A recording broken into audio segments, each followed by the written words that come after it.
अब अपने पढ़ना शुरू करते हैं। योजना नंबर 2, योजना नंबर 2। अब याद रखें ये जो योजनाएं हैं, ये योजनाएं कोई क्रमबद्ध रूप से नहीं है, लेकिन फिर भी सबसे पहली योजना राजधानी परिवर्तन की मानी जाती है। ठीक है, अब अगली योजना के लिए लिख दो नंबर 2। योजना नंबर 2, सांकेतिक मुद्रा का प्रचलन। सांकेतिक मुद्रा का प्रचलन। सांकेतिक मुद्रा का प्रचलन। सांकेतिक मुद्रा का प्रचलन।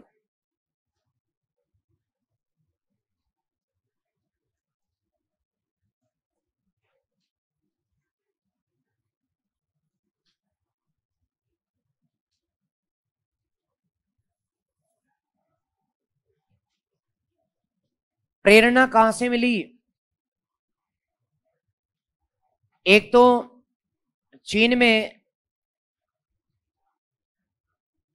कुबलाई खां या चीन का शासक कुबलाई खां, कुबलाई खां, कुबलाई खां ने कागज की मुद्रा चलाई थी। नंबर 2, ईरान में शासक या शाह गैकातू खां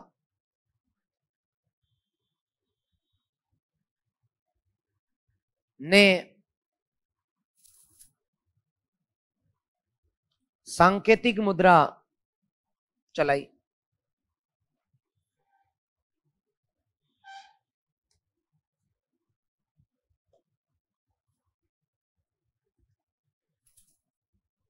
एमबीटी ने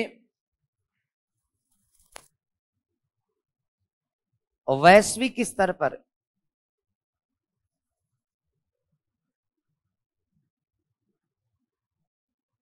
चांदी की कमी के कारण चांदी के टंके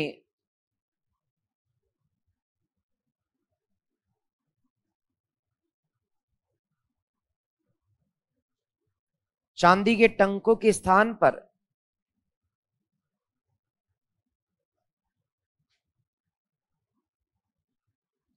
ताम्र के टंके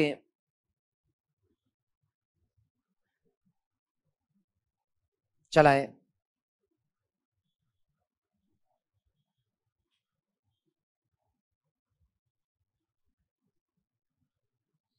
योजना असफल रही।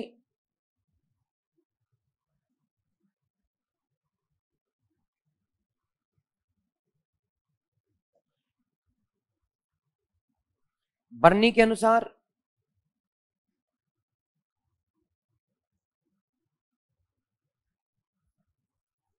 हर हिंदू का घर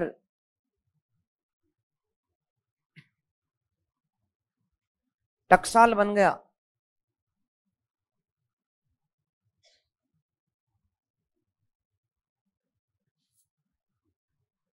नकली मुद्राएं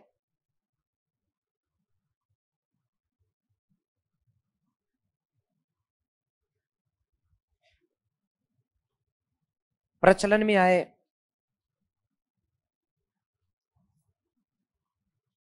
सुल्तान ने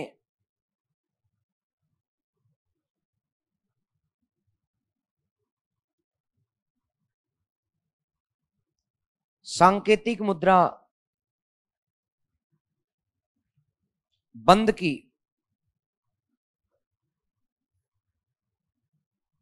सांकेतिक मुद्रा बंद की।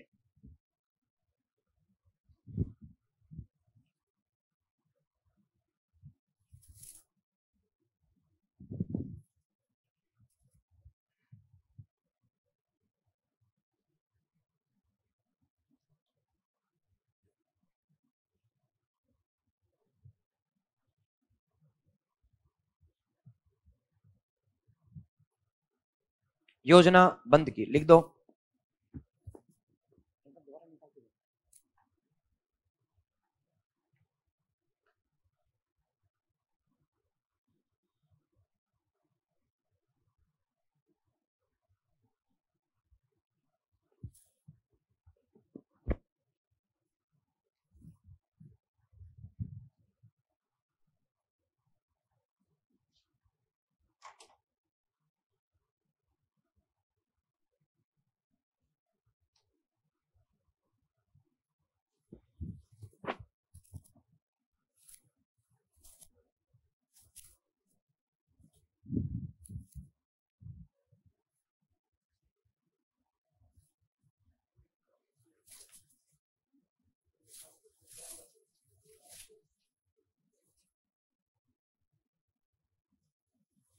ये सबसे लास्ट में आएगी, ये सबसे लास्ट में आएगी, मैं बताऊंगा। इन्होंने अपनी तरफ से दिया। हाँ जी, क्या? हाँ तो मैं अभी बताऊंगा ना, तुम लिख दो एक बार। लिख दिया तो देखो अब मैं कितनी प्यार से लिख दिया। तो नहीं लिखा तो लिख दो यार, इसमें लड़ने की क्या बात होगी। तो फटाफट लड़ाई कर बैठती है।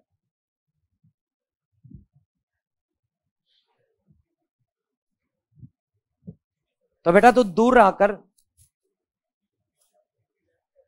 है, बहुत दूर आकर।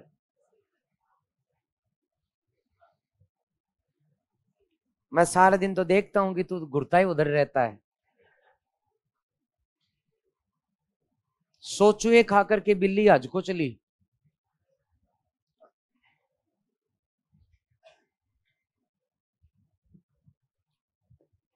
बेटा विश्वामित्री दूर नहीं रह पाया, तू तो चीज क्या है।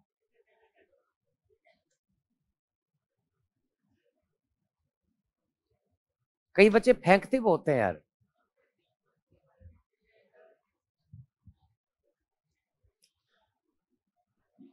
भाई भगवान ने जैसा बनाया वैसे ही रहो ना, काहे के झूठे ढोंग और वादे करते हो। सीधे सरल रहो, आराम से, जो है सो है साहब। तो मैं बता दूं, अब सुन लो कि दुनिया में जैसे ही मंगोलों के द्वारा लूटपाट की गई, चांदी की कमी हो गई। भारत में लेन देन हेतु जो सिक्के चलते थे, आज जो 500 रुपए का नोट है उसके स्थान पर चांदी का सिक्का चलता था, जिसे टंका कहा जाता था। मैंने बताया था आपको, याद हो तो, इल्तुतमिश के समय टंका और जितल। टंका जो था वो चांदी का होता था और जितल तांबे का होता। ठीक है, क्योंकि उस समय चीन का एक राजा जिसका नाम था कुबलाई का, उसने चीन में कागज के नोट चला दिए थे। तो मोहम्मद बिन तुगलक ने सोचा कि मैं भी चला दूं। दूसरा, ईरान में गैकातू खान ने कागज के स्थान पर तांबे के सिक्के चला दिए, तो उसने सोचा कि मैं भी चला दूं। तो मोहम्मद बिन तुगलक ने भी देखा कि चांदी की विश्व स्तर पर कमी हो रही है, अतः मैं ऐसा करता हूं कि मेरी टकसाल में यानी दिल्ली में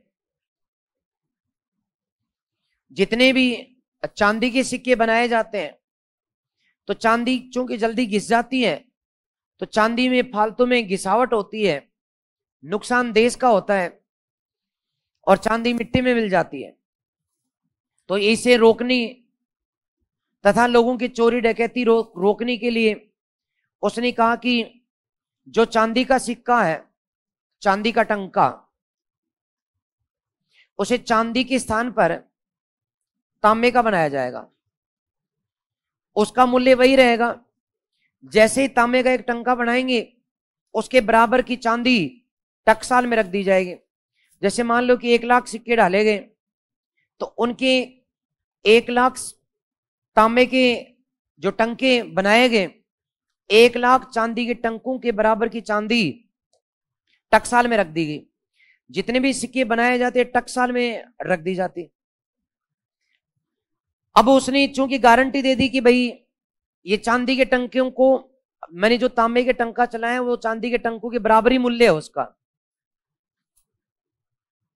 जैसे आज कागज के नोट है तो इनका मूल्य 500 रुपए के बराबर एक कागज का टुकड़ा। तो मूल्य वास्तव में उस कागज का होता है या फिर सरकार का होता है? सरकार की गारंटी का होता है। आज भी जब नोट छापे जाते हैं तो उनके बराबर का सोना आरबीआई के अंदर रखा जाता है, वरना तो सरकार नोट नोट छाप दे। जितने भी नोट नहीं छपते हैं उनके बराबर का सोना रखा जाता है। कल को मान लो आप तो कह दो कि साहब ये तो कागज के टुकड़े हैं, नहीं ले, तो आपके नंबर लगे हुए हैं नोट के ऊपर, उस नंबर का सोना फटाक से वहां से निकाल के आपको पकड़ा दिया जाएगा, पकड़ो सोना। तो मुद्रा छापने के लिए इकोनॉमिक्स पढ़ा रहे हैं ना, तो मैडम बता रहे हैं आपको पूरा कि नोट छापने से पहले उनकी जो मार्किंग होती है उतनी ही मार्किंग, वही नंबर वहां पर भी लगते हैं। और उनके बराबर जो है, जैसे मान लो कि कोई एक सीट है सोने की, उस सीट पर पूरे की पूरी एक गड्डी है 500 के नोटों की, उसके ऊपर उसका क्रमांक यहां से लेकर के यहां तक का पूरा डाल दिया गया, सीट रख दी गई। उससे संबंधित जो भी आएगा उसका अंश यहां पर है। तो गारंटी है आरबीआई की कि ये जो नोट है, इस नंबर का नोट, इसके बराबर का सोना मेरे पास है, आप इसे स्वीकार करो, जिस दिन चाहोगे उसके बराबर का सोना मैं आपको दे दूंगा। तो ये सांकेतिक मुद्रा है। ऐसा ही उसने किया, चांदी के बदले चांदी रख दी और चांदी के स्थान पर टंके किसके चला दिए? तांबे के। लेकिन ये बात उस जमाने के लोग नहीं समझ पाए। उनकी नजर में चांदी चांदी थी, तांबा तांबा। उन्होंने कहा कि हम तो स्वीकार नहीं करें तांबे के सिक्कों को। लोगों ने, जैसा कि बर्नी कहता है कि हर हिंदू का घर टकसाल बन गया, इसका मतलब नकली सिक्के बनाने लग गए, तांबे के दमादम दमादम गढ़ने लग गए। लेकिन बर्नी ने भी क्या हिंदुओं के प्रति दोगली नीति अपनाई है? हाँ, ऐसा हुआ होगा कि जो हिंदू सुनार है उनके घरों में नकली सिक्के बनाए गए होंगे, लेकिन वो बजाय सुनार की जगह लिखता क्या है? हिंदू। नकली हालांकि मुसलमानों ने भी बनाए होंगे तांबे के सिक्के, और खूब सारे तांबे के सिक्के जो थे वो आ गए। आप जानते हैं कि नकली खोटा सिक्का ज्यादा चलता है, पता है क्या? आपके पास 5 नोट है, एक उनमें फटा पुराना या फिर पुराना है, बाकी 4 नए हैं, आप सबसे पहले कौन सा नोट चलाओगे? खोटा सिक्का बाजार में जल्दी आता है, इसलिए नकली सिक्कों को लोगों ने सबसे पहले, असली सिक्के तो जो सरकार से आए थे दबा दिए, और जो बनाए थे खुद ने उनको चलाने लग गए, बोले देना तो दे दो। इतनी नकली सिक्के देख करके लोगों ने देना बंद कर दिया। जैसे आपको पता हो तो अजमेर में कुछ दिनों रहा, अजमेर में ये 10 रुपए वाला सिक्का नहीं लेते।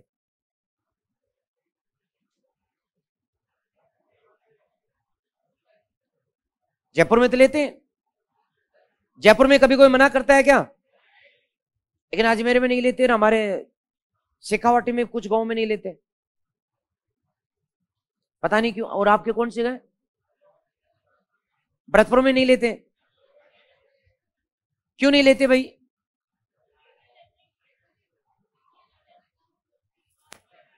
तो 10 का सिक्का नहीं लेते, सच बात है। सब जगह तो ऐसा नहीं कि सारी जगह नहीं लेते। मैं अजमेर में रहा तब अजमेर में नहीं लेते थे, ये बात आज से 2 साल पहले की। अच्छा, और सिक्के लेते हैं, 5 का भी चलेगा,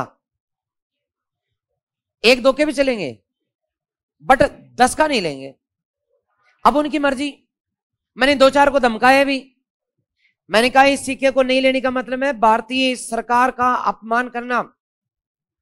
भारत सरकार ने लिख के दिया है कि हम धारक को 10 रुपए अदा करने का वचन देते हैं, और तुम उस कानून को नहीं मान रहे हो, जेल जाओगे।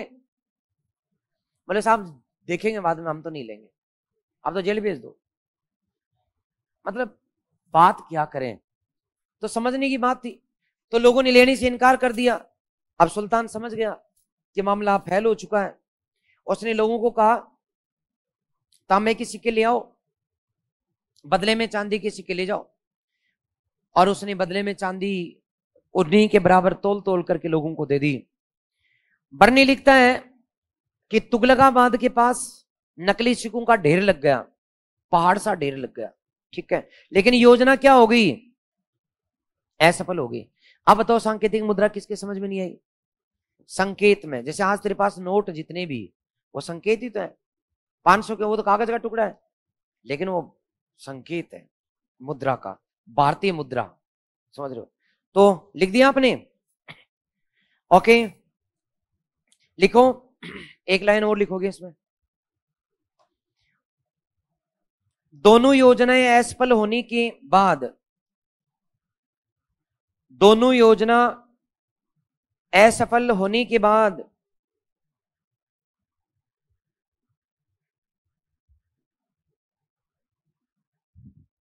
लोगों ने सम्राट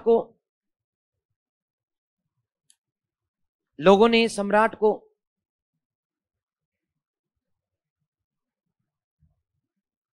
पागल कहना प्रारंभ कर दिया। सम्राट को पागल कहना प्रारंभ कर दिया।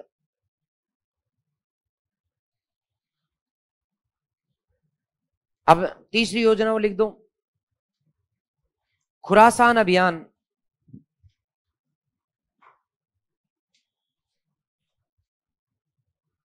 तेरह सौ 32 से 1334 तक का।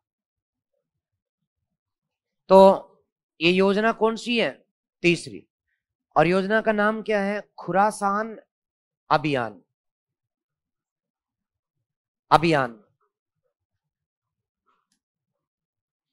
खुरासान क्या है दोस्तों? एक मध्य एशिया की जगह है।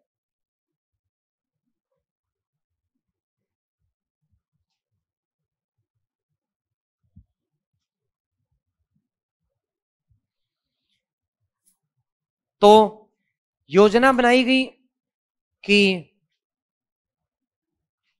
भारत के द्वारा मध्य एशिया को जीता जाएगा।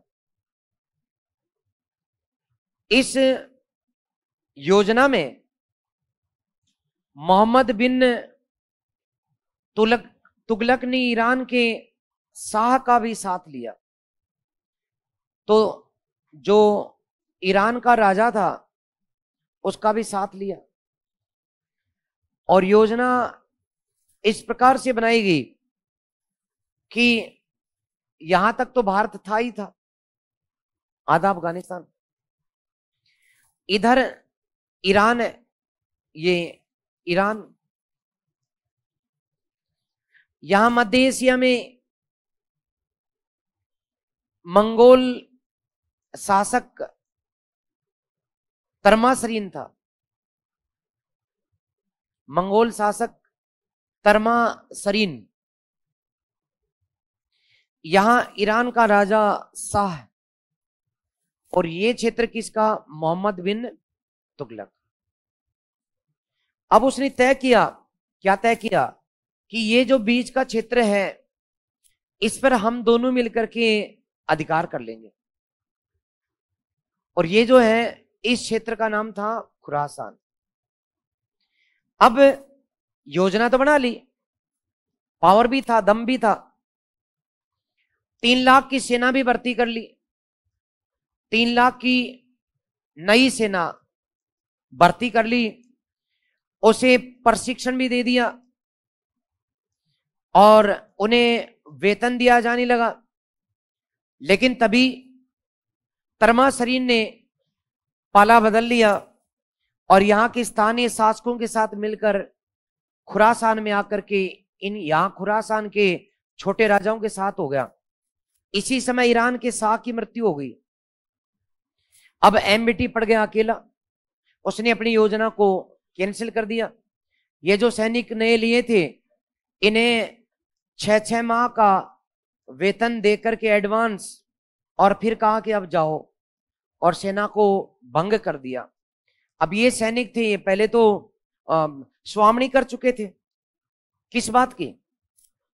सैनिक बन गए, इन सैनिकों की सगाइयां हो गई थी, और इसके बाद जब इनको सैन्य पद से हटाया गया तो सगाइयां टूट गई और सैनिकों का दिमाग खराब। तब इन्होंने क्या किया? इन्होंने डाके डालने शुरू कर दिए, एमबीटी के खिलाफ विद्रोह शुरू कर दिए। ठीक है, तो ये योजना भी असफल हुई। तो इसको मैं लिखा रहा हूं, आप लोग लिखेंगे। तीसरी योजना है, ठीक है, लिख दो।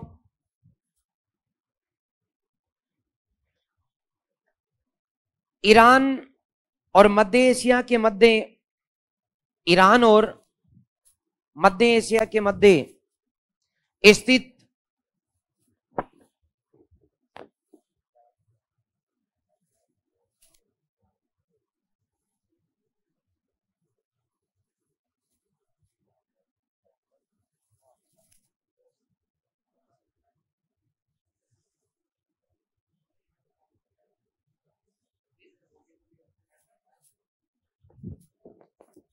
क्या लिखा रहे हैं?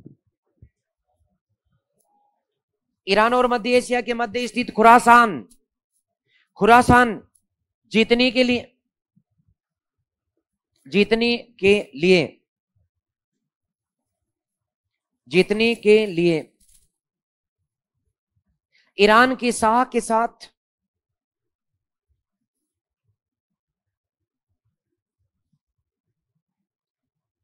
ईरान के शाह के साथ मिलकर योजना बनाई गई।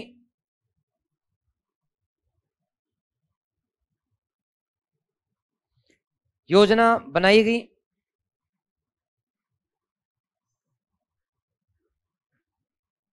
परंतु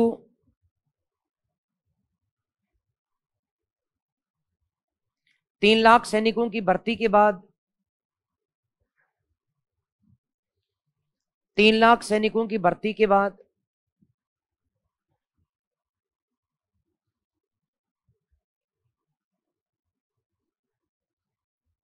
योजना को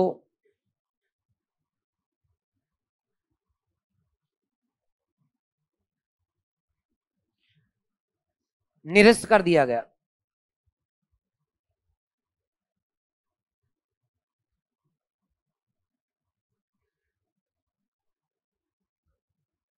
सैनिकों को 6 महीने का वेतन देकर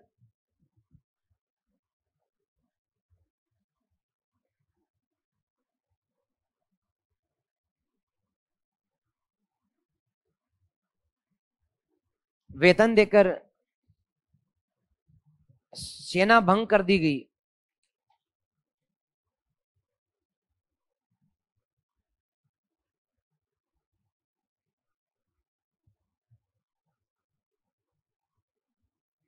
सेना भंग कर दी गई।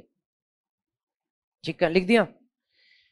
योजना असफल रही, ये तो आपने लिख ही दिया, नहीं लिखा क्या? योजना असफल रही लिख दिया क्या? नहीं लिखा तो लिखो। हाँ, रद्द कर दी कि लिख दिया, चलो ठीक है, ओके। तो कुल मिला के 3 योजना असफल। इसका मतलब किस्मत खराब थी बापड़े की। चौथी योजना और है, कराचील अभियान। कराचील अभियान, कराचील अभियान।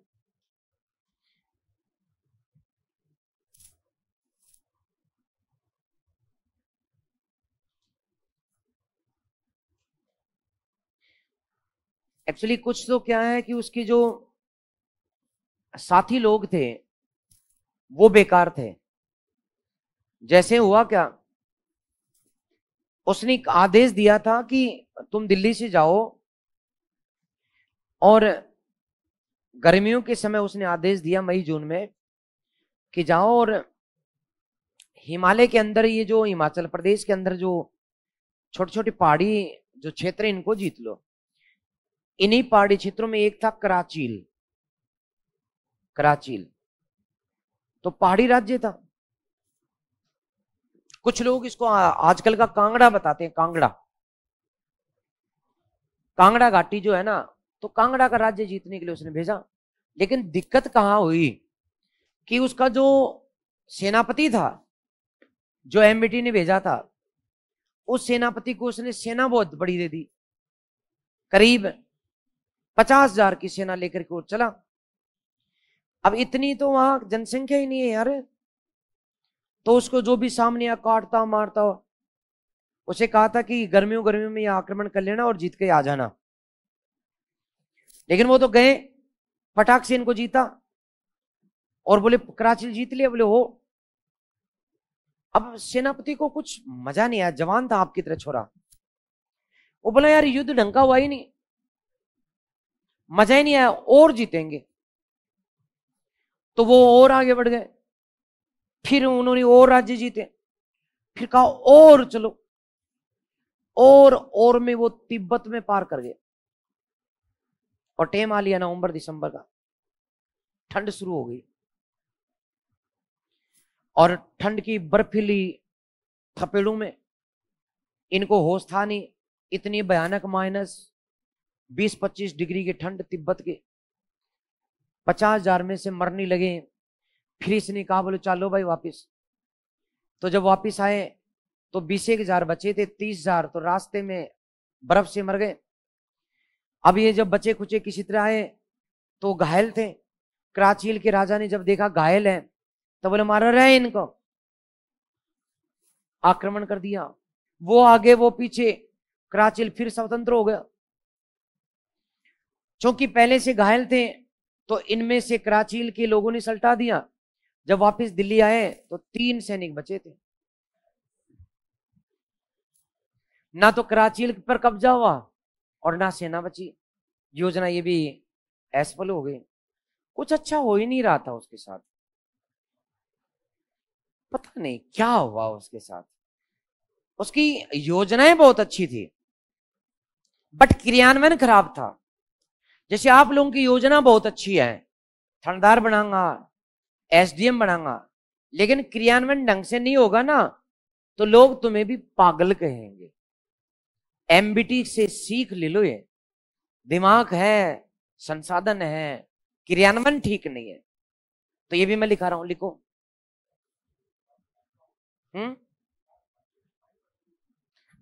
हाँ, जो भी है किस्मत है। तो कराची अभियान लिख दें 33 से 1233 से, सॉरी 1333 से 1334 के मध्य ये घटना भी हो ली, कराचील वाली। तो लिख देंगे एमबीटी ने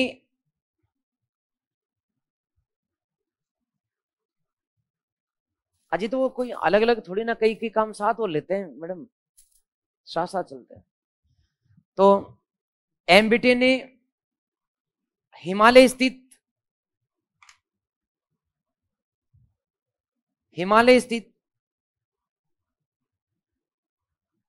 कांगड़ा घाटी के कराचील क्षेत्र को जीतने के लिए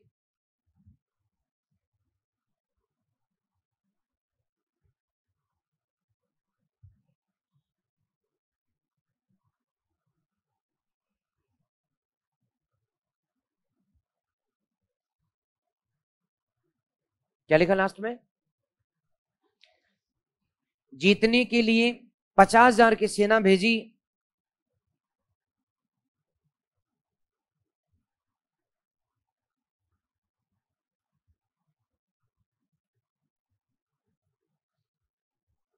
परंतु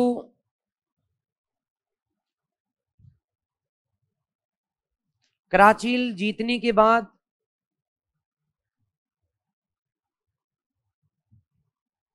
सेना तिब्बत में फंस गई।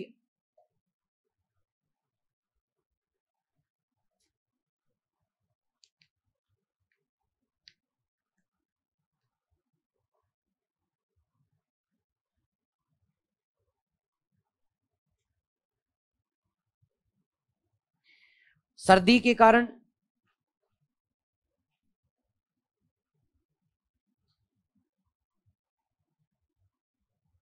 सेना नष्ट हुई,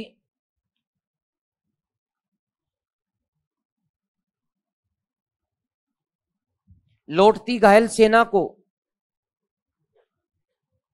लौटती घायल सेना को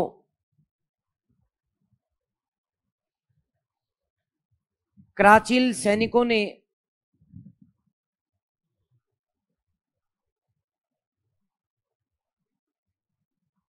कराचील सैनिकों ने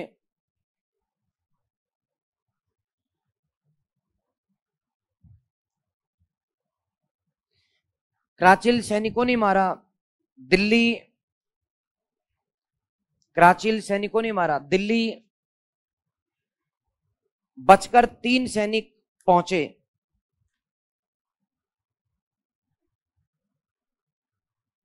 3 सैनिक पहुंचे, योजना असफल रही।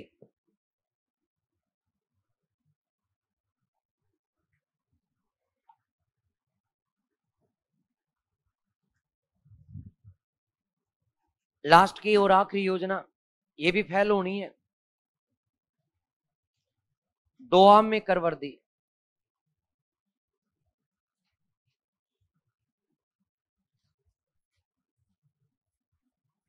तेरह सौ 34-35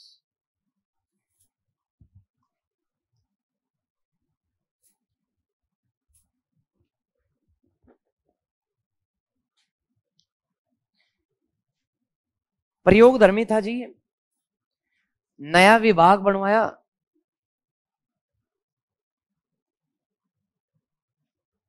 दीवान एको ही,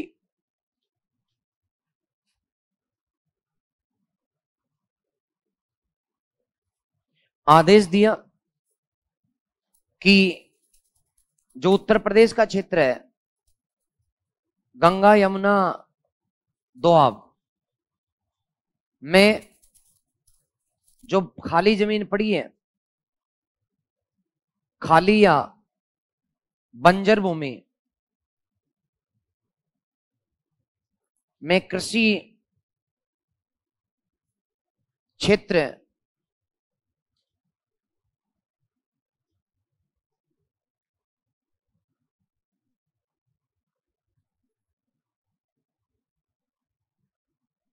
को कृषि क्षेत्र बनाने हेतु किसानों को एडवांस धन दिया, जो एडवांस धन की जगह एडवांस ऋण लिख देना, ऋण दिया जो राजस्व के साथ किस्तों में वसूला जाना था।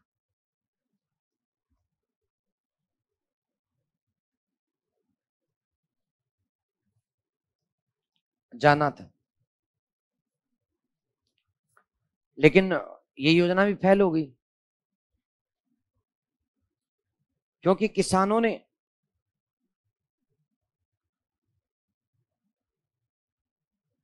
ऋण को अन्य कार्यों में खर्च कर लिया।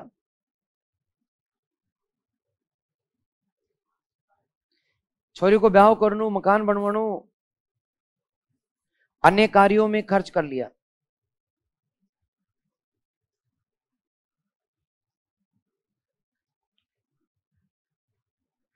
एक इंच भूमि भी खेती योग्य नहीं बनी।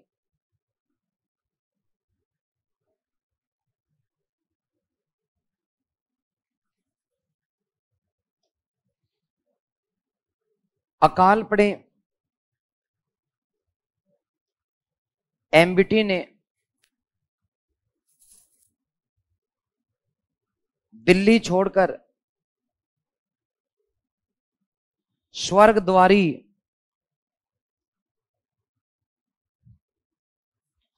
स्थान पर निवास किया। आजकल के उत्तर प्रदेश में गंगा के किनारे निवास किया। अकाल संहिता बनवाई।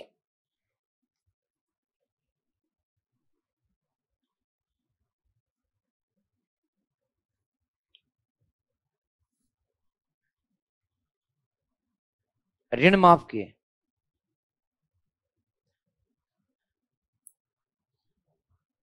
कर दिया। लेकिन इसकी योजनाओं का क्या, वो तो फेल हो रही हैं दमादम।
लिख दिया क्या?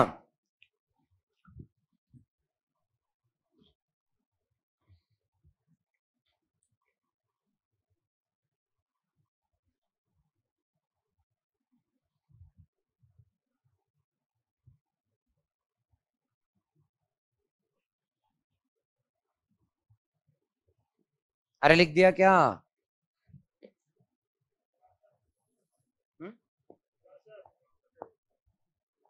मेरी क्लास है ना, इसमें नहीं है, उसमें है, वहां पे बैच नंबर 2 नहीं 3 उसमें फंस गए।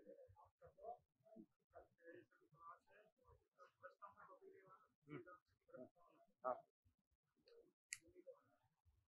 अच्छा, ये इन गल है। अरे कल आपकी क्लास है 5 घंटे, दोबारा सुन लो। आपके जो एडी सर की क्लास होगी जिसमें जिन लोगों की शुरू में संविधान की प्रस्तावना नहीं हुई वो स्टूडेंट ही आए, प्रस्तावना अपनी करके जाएं। ठीक, इसका अर्थ यह है कि प्रस्तावना में कमी आएंगे। टाइम टेलीग्राम पे टाइम आ जाएगा।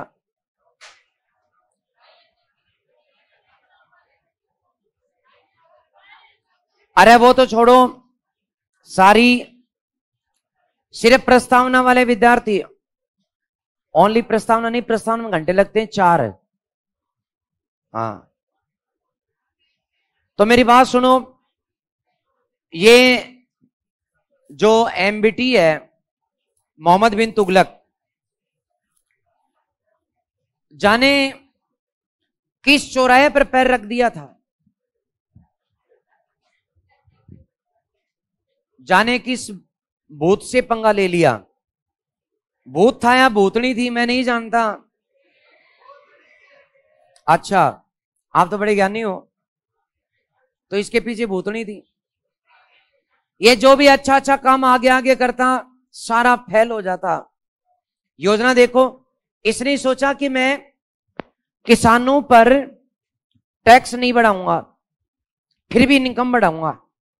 दिमाग, टैक्स नहीं बढ़ाऊंगा, किसानों को नहीं लूटूंगा, लेकिन इनकम बढ़ाऊंगा। तो क्या करूं, जितने भी खाली जमीन है, बंजर भूमि है, पेड़ कटवा करके खेती योग्य जमीन बनाऊंगा। और वहां जब खेती होगी, पहले साल हो सकता है कुछ भी नहीं हो, दूसरे साल होगी, तीसरे चौथे पांचवें साल बढ़िया खेती हो जाएगी। और तब खेती, जो किसान खेती करेंगे, ज्यादा जमीन में ज्यादा अनाज ज्यादा टैक्स। तो उसने कृषि क्षेत्र बढ़ाने के लिए बंजर भूमि या कौन सी भूमि, खाली भूमि में किसानों को एडवांस ऋण दे दिए कि पेड़ पाड़ काट लो, समतल कर लो, नए बैल खरीद लो, नया बीज ले आओ, सिंचाई की व्यवस्था कर लो, कुएं खुदवा लो, पैसे ले लो, तुम्हारी भी इनकम बढ़ेगी, मेरी भी इनकम बढ़ेगी। तो योजना बहुत अच्छी है, दिमाग बहुत है, बट हुआ क्या, किसानों के पास पैसे कभी रहे ही नहीं, उधार से मांग तांग करके काम चल रहा था। जैसे ही पैसे आए, किसी का मकान का सपना एकदम से हावी हो गया कि वो बंजर भूमि को तो बाद में देख लेंगा, एक बार मकान ठोक दो। किसी की छोरी जवान थी, किसी का छोरा जवान था, ब्याह तब होना जब छोरे के लिए गहने खरीदे, उसके बहू के लिए, तभी तो कोई ब्याह करे।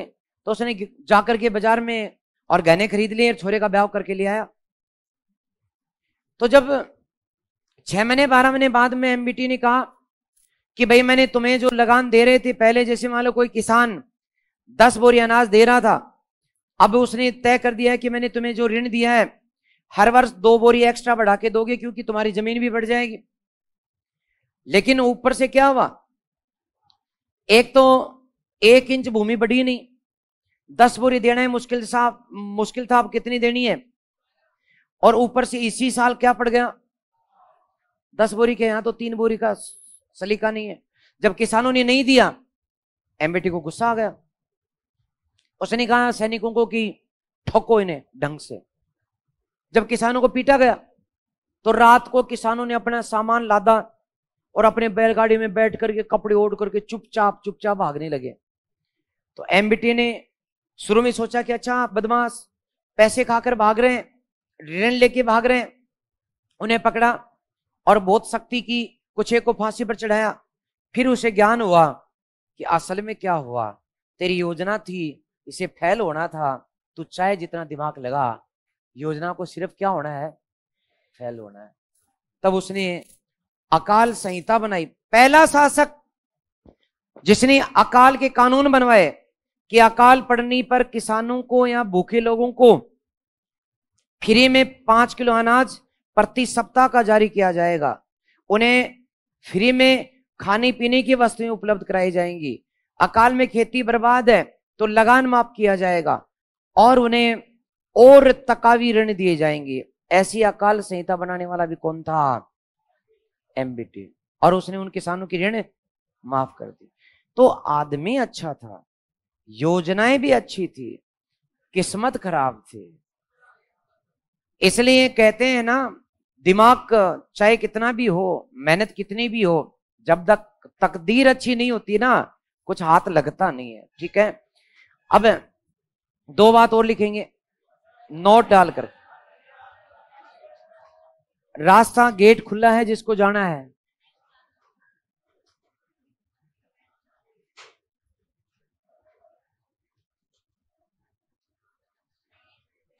नंबर 1, एक ही लाइन की बात है, सुन लें, मेरे समझ में आ रहा है तेरे भी आएगा। एमबीटी ने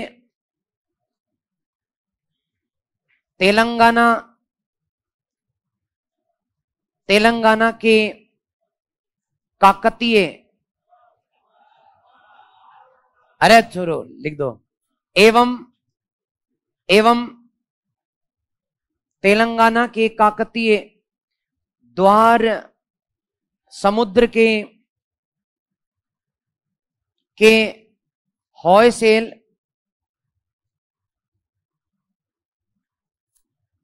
एवं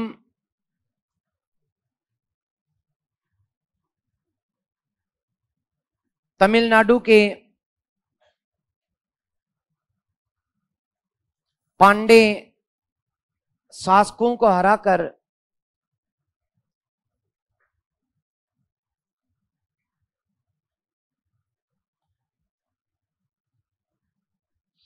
अपनी साम्राज्य में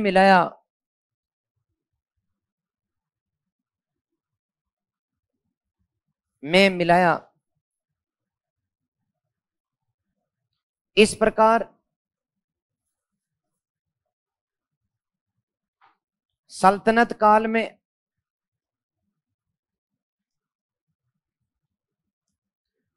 सबसे बड़ा साम्राज्य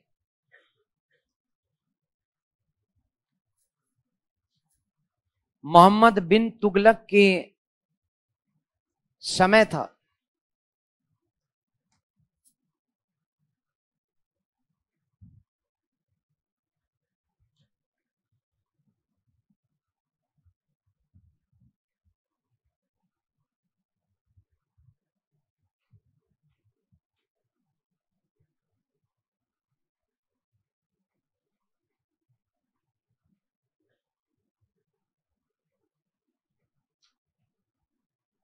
लिख दिया।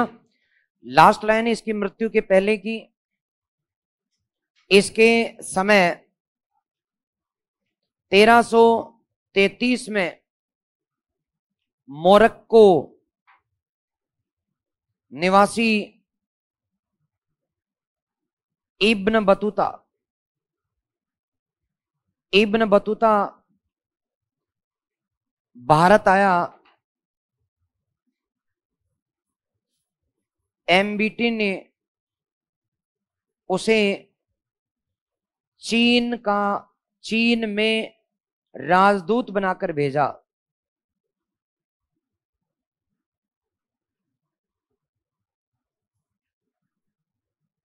इब्न बतूता का ग्रंथ क्या नाम है? रेहल्ला।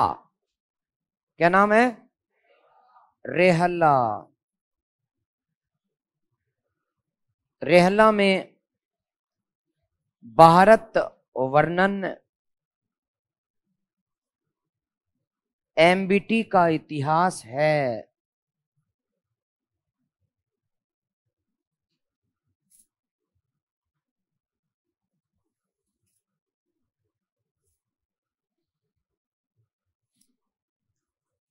अब मैं मृत्यु वाली लाइन लिख दूं।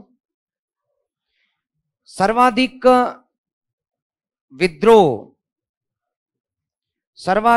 विद्रोह एमबीटी के समय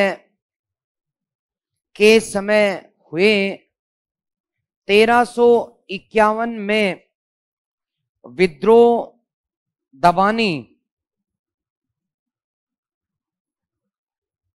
जाते समय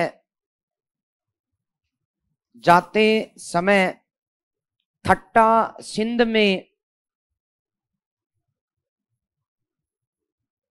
में एमबीटी की मृत्यु हुई।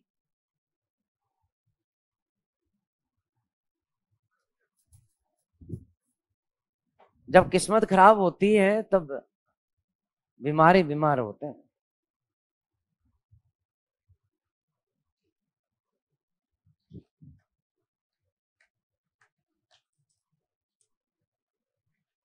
तो ये बात थी, ये खास थी। वो बाद में। तो इस प्रकार से हमने तुगलक काल जो था उसकी भी नब्ज जो है तोड़ दी है।